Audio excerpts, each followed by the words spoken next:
Hi hello welcome back to my YouTube channel. ഇന്ന് ഞാൻ വന്നിരിക്കുന്നത് നിങ്ങൾ തമ്മിൽ കണ്ടതുപോലെ തന്നെ PV അഥവാ പ്രീ വജൈനൽ എക്സാമിനേഷൻ ഉള്ളു പരിശോധന അതിനെക്കുറിച്ച് പറയാനാണ് കേട്ടോ. എൻ്റെ അനുഭവം ഷെയർ ചെയ്യാൻ വേണ്ടിയിട്ടാണ്. ഞാൻ ആദ്യം എൻ്റെ ഡെലിവറിക്ക് മുന്നേ വിചാരിച്ചുകൊണ്ടിരുന്നത് എന്താണെന്ന് വെച്ചാൽ PV എന്ന് പറയുമ്പോൾ വലിയൊരു സംഭവമാണ്. അത് ഭയങ്കര പെയിൻഫുള്ളായിട്ടുള്ളൊരു എക്സ്പീരിയൻസ് ആയിരിക്കും. അങ്ങനെയൊക്കെയാണ് ഞാൻ കുറേ വീഡിയോസൊക്കെ നമ്മളിങ്ങനെ കാണുമല്ലോ അതിനെക്കുറിച്ച് അറിയാൻ വേണ്ടിയിട്ട്. അപ്പോൾ എല്ലാവരുടെയും അനുഭവം എല്ലാവരും ഷെയർ ചെയ്തിരിക്കുന്നത് ഭയങ്കര നെഗറ്റീവായിട്ടുള്ള ഭയങ്കര പെയിൻഫുള്ളായിട്ടുള്ള എക്സ്പീരിയൻസുകളായിരുന്നു ഞാൻ കണ്ടിട്ടുണ്ടായിരുന്നത്. അപ്പം ഞാനും ഭയങ്കര ടെൻഷൻ അടിച്ചിട്ടായിരുന്നു ഇരുന്നിട്ടുണ്ടായിരുന്നത്. PV ചെയ്യുമ്പോൾ അത്രയ്ക്കും ഭയങ്കര വലിയ പെയിനായിരിക്കും, ഭയങ്കര ഇറിറ്റേഷനായിരിക്കും എന്നൊക്കെയാണ് ഞാൻ വിചാരിച്ചിട്ടുണ്ടായിരുന്നത്. സാധാരണ PV എന്നൊക്കെ പറഞ്ഞു കഴിയുമ്പോൾ 38 വീക്സൊക്കെ കഴിഞ്ഞിട്ടാണ് നമുക്ക് ചെയ്യാറുള്ളത്. ഇനി എന്തെങ്കിലും ഒരു കാരണവശാൽ വല്ല ബ്ലീഡിങ്ങോ അല്ലെങ്കിൽ എനിക്കതിന് മുന്നേ ചെയ്തിട്ടുണ്ടായിരുന്നു PV ഒരു തവണ. 5 മന്ത്സിനൊക്കെ സ്റ്റാർട്ടിങ് ആയപ്പോഴത്തേക്കും ചെയ്തിട്ടുണ്ടായിരുന്നു. കാരണം ഇൻഫെക്ഷനൊക്കെ ഉണ്ടായിരുന്നത് കൊണ്ട് വജൈനൽ ഇൻഫെക്ഷൻ ആയിട്ടുണ്ടോ എന്നറിയാൻ വേണ്ടിയിട്ട് ഒരു തവണ PV ചെയ്തിട്ടുണ്ടായിരുന്നു. അപ്പം അന്ന് എനിക്ക് വലിയ ഇറിറ്റേഷനോ പെയിനോ അങ്ങനെയൊന്നും ഉണ്ടായിരുന്നില്ല. വളരെ നോർമലായിട്ട് സാധാരണ ഒരു രീതിയിൽ തന്നെയായിരുന്നു ഉണ്ടായിരുന്നത്. പിന്നെ അതിന് ശേഷം എനിക്ക് ഫ്ലൂയിഡ് പോയി ഒരു 38 വീക്സ് കഴിഞ്ഞ് കംപ്ലീറ്റ് ആയി 39 വീക്സിലേക്ക് കടന്നു കഴിഞ്ഞപ്പോഴാണ് ഫസ്റ്റ് ടൈം പിന്നെയും PV ചെയ്യുന്നത് ആദ്യമായിട്ട്. അന്നേരം ആദ്യമായിട്ട് ചെയ്ത് കഴിഞ്ഞപ്പോൾ വലിയ പെയിനൊന്നും ഉണ്ടായിരുന്നില്ല. PV ചെയ്യുന്നത് എന്തിനാണെന്ന് വെച്ച് കഴിഞ്ഞാൽ നമ്മുടെ സെർവിക്സ് എത്രമാത്രം ഓപ്പൺ ആയിട്ടുണ്ട്, അത് 10 സെൻറ്റിമീറ്റർ ആയാലാണ് നമുക്ക് ബേബി പുറത്തേക്ക് വരാനുള്ള ആ ഒരു സ്പേസ് ഉണ്ടാകത്തുള്ളൂ. അപ്പോൾ അത് എത്ര സെൻറ്റിമീറ്റർ ഓപ്പൺ ആയിട്ടുണ്ടെന്ന് അറിയാൻ വേണ്ടിയിട്ടാണ് നമ്മൾ PV ചെയ്യുന്നത്. ഫസ്റ്റ് 39 വീക്സിലേക്ക് കടന്നു കഴിഞ്ഞപ്പം എനിക്ക് ഫ്ലൂയിഡ് കുറച്ച് ലീക്കായായിരുന്നു. അപ്പോൾ അതിന് ശേഷമാണ് ഞങ്ങൾ ഹോസ്പിറ്റലിൽ അഡ്മിറ്റ് ആയത്. ഫസ്റ്റ് ടൈം അതിന് ശേഷം PV ചെയ്ത് കഴിഞ്ഞപ്പോൾ എനിക്ക് വലിയ പെയിനോ കാര്യങ്ങളോ ഒന്നും ഇല്ലായിരുന്നു. കാരണം കൺട്രാക്ഷൻ്റെ പെയിൻ വന്ന് തുടങ്ങുന്നേ ഉണ്ടായിരുന്നുള്ളൂ. അതുകൊണ്ട് എനിക്ക് വളരെ നോർമലായിട്ട് ഞാൻ അതിനെ ഇത് ചെയ്തു. പിന്നെ അതിന് ശേഷം രണ്ടാമത്തെ PV ചെയ്തു. നമുക്ക് കണ്ടിന്യൂസ് ആയിട്ട് ഇങ്ങനെ ചെയ്ത് കഴിയുമ്പോൾ നമുക്ക് ചെറിയൊരു ഇറിറ്റേഷനും ചെറിയൊരു പെയിനും അത് ഫീൽ ചെയ്യും. അത് സ്വാഭാവികമാണ്. അല്ലാതെ നമ്മൾ മസിൽ പിടിച്ച് കിടന്ന് കഴിഞ്ഞിട്ടുണ്ടെങ്കിൽ ചിലപ്പം വളരെ പെയിൻഫുള്ളായിട്ടുള്ളൊരു എക്സ്പീരിയൻസ് ആയിരിക്കും കേട്ടോ. അപ്പോൾ അതിന് വേണ്ടിയിട്ട് നമ്മളൊരു ചെറിയ ഇപ്പം എന്നോട് ഡോക്ടർ ചോദിച്ചിട്ടുണ്ടായിരുന്നു ടെൻഷൻ ഉണ്ടോ എന്ന് ചോദിച്ചിട്ടുണ്ടായിരുന്നു. അപ്പോൾ ഞാൻ പറഞ്ഞു ഡോക്ടർ ഒരു 2 മിനിറ്റ് എന്ന് പറഞ്ഞിട്ട് ഒന്ന് ബ്രീത്ത് ഔട്ടൊക്കെ ചെയ്ത് വളരെ കൂളായിട്ട് അങ്ങനെയാണ് ഞാനതിനെ അതിജീവിച്ചത്, PVനെ അതിജീവിച്ചത് എന്ന് പറയാം. വലിയ പെയിനോ കാര്യങ്ങളോ അങ്ങനെയൊന്നും ഉണ്ടായിരുന്നില്ല. പിന്നെ അതിന് ശേഷം പിന്നെ 4-5 തവണ എനിക്ക് PV ചെയ്തിട്ടുണ്ടായിരുന്നു അഡ്മിറ്റ് ആയതിന് ശേഷം. സൺഡേ വരെ, അതായത് ശനിയാഴ്ച നൈറ്റ് ആയപ്പോഴായിരുന്നു അഡ്മിറ്റ് ആയിട്ടുണ്ടായിരുന്നത്, കഴിഞ്ഞ 7-ാം തീയതി. അപ്പം രാത്രി നൈറ്റ് തൊട്ടിട്ട് പിന്നെ എനിക്ക് കൺട്രാക്ഷൻ്റെ പെയിനൊക്കെ വന്നു തുടങ്ങി. അതിന് ശേഷം നമ്മൾ എത്രമാത്രം സെർവിക്സ് ഓപ്പൺ ആയിട്ടുണ്ടെന്ന് അറിയാൻ വേണ്ടിയിട്ട് ഒരു 3-4 തവണ എങ്ങാണ്ട് ഡെലിവറിക്ക് മുന്നേ തന്നെ എനിക്ക് കണ്ടിന്യൂസ് ആയിട്ട് PV ചെയ്തിട്ടുണ്ടായിരുന്നു കേട്ടോ. അപ്പോൾ അങ്ങനെ പെയിൻ വന്നു കഴിയുമ്പോഴത്തേക്കും നമുക്ക് PV ചെയ്ത് കഴിയുമ്പോൾ ചെറിയൊരു ബുദ്ധിമുട്ടും കാര്യങ്ങളൊക്കെ ഉണ്ടാവും. പിന്നെ മസിൽ പിടിക്കാതെ നമ്മൾ വളരെ നോർമലായിട്ട് കൂളായിട്ട് ഇരിക്കുകയാണെന്നുണ്ടെങ്കിൽ അതും നമുക്ക് ഈസി ആയിട്ട് തരണം ചെയ്യാം കേട്ടോ. പിന്നെ നോർമൽ ഡെലിവറി ആവാൻ വേണ്ടിയിട്ട് ഞാൻ കുറച്ച് എക്സസൈസും കാര്യങ്ങളും ഒക്കെ നമ്മുടെ വയറ്റിൽ നോക്കിയാണെങ്കിലും ചെയ്തിട്ടുണ്ടായിരുന്നു. ഡോക്ടർ പറഞ്ഞിട്ടുണ്ടായിരുന്നു ബേബിക്ക് കുറച്ച് വെയിറ്റ് കൂടുതലാണ്, അപ്പോൾ നോർമൽ ഡെലിവറി ആവണമെങ്കിൽ നമുക്ക് ഇത്ര വെയിറ്റ് പറ്റത്തില്ല, ചെയ്യാൻ പാടായിരിക്കും എന്ന് പറഞ്ഞു. എന്നാലും അവന് നല്ല വെയിറ്റ് ഉണ്ടായിരുന്നു. പിന്നെ അതുകൂടാതെ തന്നെ എനിക്ക് ഫ്ലൂയിഡ് വളരെ കൂടുതലായിരുന്നു. ഫ്ലൂയിഡിൻ്റെ അളവ് കുറച്ച് കൂടുതലായിരുന്നു കേട്ടോ.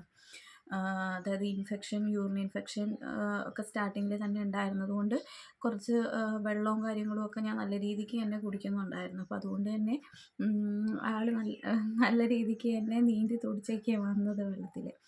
അപ്പോൾ അങ്ങനെ നല്ല വെയിറ്റും ഉണ്ടായിരുന്നു. അപ്പോൾ ഈ ഫ്ലൂയിഡിൻ്റെ വെയിറ്റ് ഉള്ളത് കൊണ്ട് വയറെപ്പോഴും ഭയങ്കര ടൈറ്റായിട്ട് അങ്ങനെയാണ് ഫീൽ ചെയ്തിട്ടുണ്ടായിരുന്നത്. അപ്പോൾ ലാസ്റ്റ് വീക്കിൽ ടെസ്റ്റിങ്ങിന് പോയി കഴിഞ്ഞ് കഴിഞ്ഞപ്പോൾ ഡോക്ടർ കണ്ടു കഴിഞ്ഞപ്പോൾ വയറ് വളരെ ടൈറ്റായിട്ടിരിക്കുന്ന കാരണം പി വി ചെയ്യാമെന്ന് പറഞ്ഞു. അങ്ങനെ ആദ്യത്തെ ഇതിൽ പി വി ചെയ്തിട്ടുണ്ടായിരുന്നു കേട്ടോ. അന്നേരം വളരെ നോർമലായിട്ട് തന്നെ സിമ്പിളായിട്ട് തന്നെ ചെയ്തിട്ട് പോന്നു. കുഴപ്പമൊന്നും ഉണ്ടായിരുന്നില്ല. പിന്നെ ചെയ്തപ്പോഴാണ് ലാസ്റ്റ് ഡെലിവറിക്ക് തൊട്ട് മുന്നേ ചെയ്ത 2-3 പി വിക്കാണ് ചെറിയ രീതിക്കൊരു പെയിനും കാര്യങ്ങളൊക്കെ അനുഭവപ്പെട്ട് തുടങ്ങിയത്. കാരണം അത് കൺട്രാക്ഷൻ്റെ ആ ഒരു പെയിനും കൊണ്ടായിരിക്കാം. അപ്പോൾ ബേബിക്ക് തൂക്കവും കാര്യങ്ങളും ഒക്കെ അത്യാവശ്യമുള്ളത് കൊണ്ട് എന്നോട് എക്സസൈസ് ചെയ്യാൻ വേണ്ടിയിട്ട് ആവശ്യപ്പെട്ടിട്ടുണ്ടായിരുന്നു ഡോക്ടർ. അപ്പോൾ അതിന് വേണ്ടിയിട്ട് ഞാൻ ചെയ്ത ഒരു 2-3 എക്സസൈസ് ഞാൻ ഇതിൽ കൊടുക്കാം കേട്ടോ. അതിൽ ഏറ്റവും കൂടുതൽ നമുക്ക് ബെനിഫിറ്റ് ഉള്ളത് എന്താണെന്ന് വെച്ച് കഴിഞ്ഞിട്ടുണ്ടെങ്കിൽ കുഞ്ഞിൻ്റെ തല ഹെഡ് ഓൺ പൊസിഷനിൽ, അതായത് സിഫാലിക് പൊസിഷനിലേക്ക് ആവാൻ വേണ്ടിയിട്ട് നമുക്ക് ചില എക്സസൈസുകൾ നമുക്ക് ചെയ്യാൻ പറ്റും. നടത്തം മാത്രമല്ല, അത് ഹാഫ് ആൻ അവർ അല്ലെങ്കിൽ ഒരു 3/4 മണിക്കൂറൊക്കെ നമുക്ക് രാവിലെയും വൈകിട്ടുമായിട്ട് നടത്തം. അത് വളരെ ഇമ്പോർട്ടൻ്റ് ആയിട്ടുള്ള കാര്യം തന്നെയാണ്. വളരെ വളരെ ശക്തിയായിട്ട് തന്നെ നടക്കുക എന്നുള്ളതാണ് കേട്ടോ. നമുക്ക് ഭയങ്കരമായിട്ട് ബുദ്ധിമുട്ടുണ്ടായിരിക്കും, കാരണം വയറിന് വെയിറ്റ് ഉണ്ട്. നടക്കാനും കാലിനൊക്കെ ആണെങ്കിലും ചിലർക്ക് നീരുണ്ടാവും ആ സമയം ഒക്കെ അടുക്കാറായി കഴിഞ്ഞിരിക്കുമ്പോൾ. എനിക്കും അതേപോലെ തന്നെ ബുദ്ധിമുട്ടൊക്കെ ഉണ്ടായിരുന്നു. പക്ഷേ നമുക്ക് നോർമൽ ഡെലിവറി വേണം എന്നുള്ളത് കൊണ്ട് തന്നെ ചെറിയ ചെറിയ എക്സസൈസിലൊക്കെ ഞാൻ കോൺസെൻട്രേറ്റ് ചെയ്തിട്ടുണ്ടായിരുന്നു. അപ്പം നടത്തം മാത്രമല്ല, നമ്മൾ ടേബിളിൽ പിടിച്ചിട്ട് നമുക്ക് കുനിയോ നിവരുകയോ ഒക്കെ ചെയ്യുന്ന എക്സസൈസും, അതല്ലാതെ ബട്ടർഫ്ലൈ പൊസിഷനിലുള്ള എക്സസൈസ്, പിന്നെ ഡക്ക് വാക്ക്, അങ്ങനെയൊക്കെ പറഞ്ഞിട്ടുള്ള കുറച്ച് ചില എക്സസൈസുകളൊക്കെ നമുക്ക് വളരെ ഇമ്പോർട്ടൻ്റ് ആയിട്ട് നമുക്ക് ചെയ്യാൻ പറ്റും. അത് നമ്മുടെ കുഞ്ഞിൻ്റെ തല എന്ന് വെച്ച് കഴിഞ്ഞിട്ടുണ്ടെങ്കിൽ നമ്മുടെ സെർവിക്സിലേക്ക് അറ്റാച്ച്ഡ് ആവാനും, ഇനിയിപ്പോൾ ബ്രീച്ച് പൊസിഷനിലുള്ള കുഞ്ഞാണെങ്കിൽ അത് ഹെഡ് ഡൗണിലേക്ക് വരാനും ഒക്കെ വളരെ ഈസി ആയിട്ട് നമുക്ക് ചെയ്യാൻ പറ്റുന്ന എക്സസൈസുകളാണ് കേട്ടോ. അപ്പോൾ അങ്ങനെ 2-3 ഇതൊക്കെ ഞാൻ ഫോളോ ചെയ്തിട്ടുണ്ടായിരുന്നു. അപ്പം അതുകൊണ്ട് തന്നെ വളരെ പെട്ടെന്ന് തന്നെ നോർമൽ ഡെലിവറിയിലേക്ക് പോവാനും സെർവിക്സ് 10 സെൻറ്റിമീറ്റർ ഓപ്പൺ ആവാനും ഒക്കെ വളരെ ഹെൽപ്പായിട്ട് ഉണ്ടായിരുന്നു. ഈ ടൈപ്പ് എക്സസൈസുകൾ നമ്മുടെ സെർവിക്സ് സോഫ്റ്റ് ആവാനും അതേപോലെ കുഞ്ഞ് താഴത്തോട്ട് ഇറങ്ങുന്നതിനൊക്കെ വളരെ ഹെൽപ്പ് ചെയ്യും കേട്ടോ.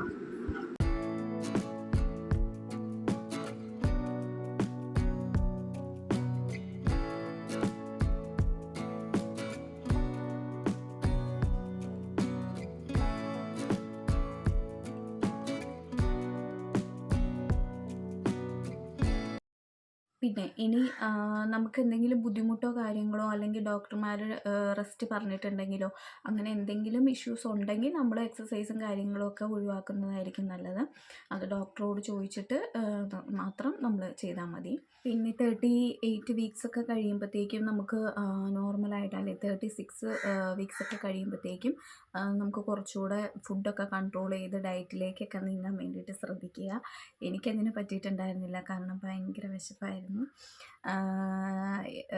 പക്ഷേ എന്നാലും ഞാൻ നല്ല രീതിക്ക് തന്നെ കൺട്രോൾ ചെയ്തിട്ടുണ്ടായിരുന്നു. വൈകിട്ട് ഈവനിങ് ആണെങ്കിലും ഓട്സ്, അതേപോലെ തന്നെ ജ്യൂസ്, ഫ്രൂട്ട്സ് ഇതൊക്കെ ആക്കിയിട്ട് കുറച്ച് കൺട്രോൾ ചെയ്തിട്ടാണ് ഞാൻ കഴിച്ചിട്ടുണ്ടായിരുന്നത്. എന്നാലും ചിലർക്കൊക്കെ ആ ഒരു സമയത്ത് നല്ല വിശപ്പും കാര്യങ്ങളൊക്കെ ഉണ്ടാവും. പരമാവധി നമ്മൾ അതിന് വേണ്ടിയിട്ട് കൺട്രോൾ ചെയ്യാൻ വേണ്ടിയിട്ട് ശ്രദ്ധിക്കുക. എന്നാലേ തൂക്കമൊക്കെ കുറച്ചുകൂടെ ഒരു മിതമായ രീതിയിലൊക്കെ വരുള്ളൂ. നോർമൽ ഡെലിവറിക്കൊക്കെ ഏറ്റവും കൂടുതൽ സഹായമായിട്ടുള്ള ഒരു കാര്യം കൂടി തന്നെയാണ് കേട്ടോ ഈ ഡയറ്റ് എന്ന് പറഞ്ഞു കഴിഞ്ഞാൽ.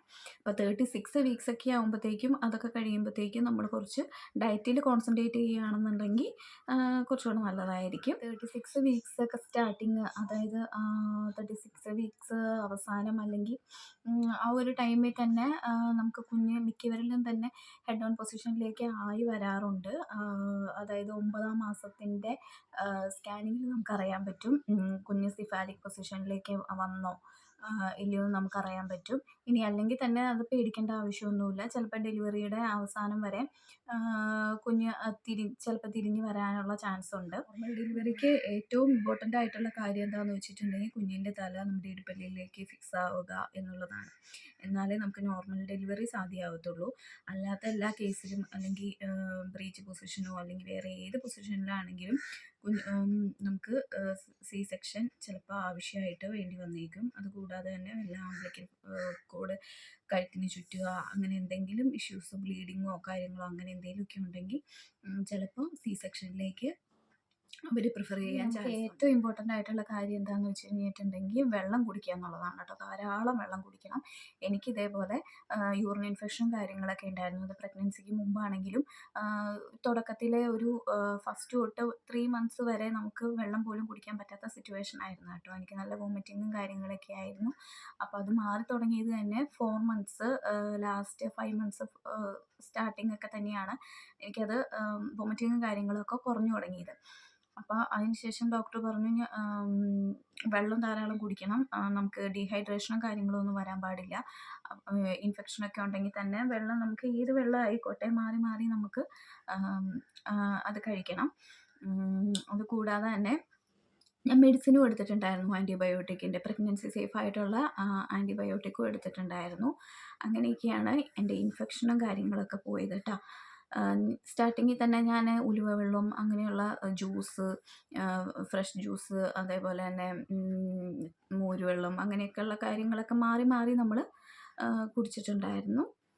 അപ്പം അങ്ങനെ വെള്ളം ധാരാളമായിട്ട് കുടിക്കുക. ഡീഹൈഡ്രേഷൻ ഒട്ടും പാടില്ല. പ്രഗ്നൻസിയുടെ അവസാനം വരെ നമുക്ക് വല്ല ഇൻഫെക്ഷനോ കാര്യങ്ങളൊക്കെ ഉണ്ടെങ്കിൽ അത് നമ്മളെ മാത്രമല്ല കുഞ്ഞിനെയും ബാധിക്കും.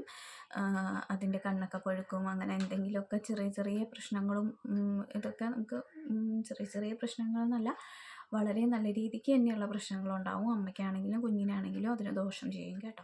അപ്പോൾ ഈ വീഡിയോ ഇഷ്ടപ്പെട്ടെങ്കിൽ എല്ലാവരും ഒന്ന് ലൈക്ക് ചെയ്യണേ, ഷെയർ ചെയ്യണേ, സബ്സ്ക്രൈബ് ചെയ്യണേ മറക്കരുത് കേട്ടോ. ടാറ്റാ.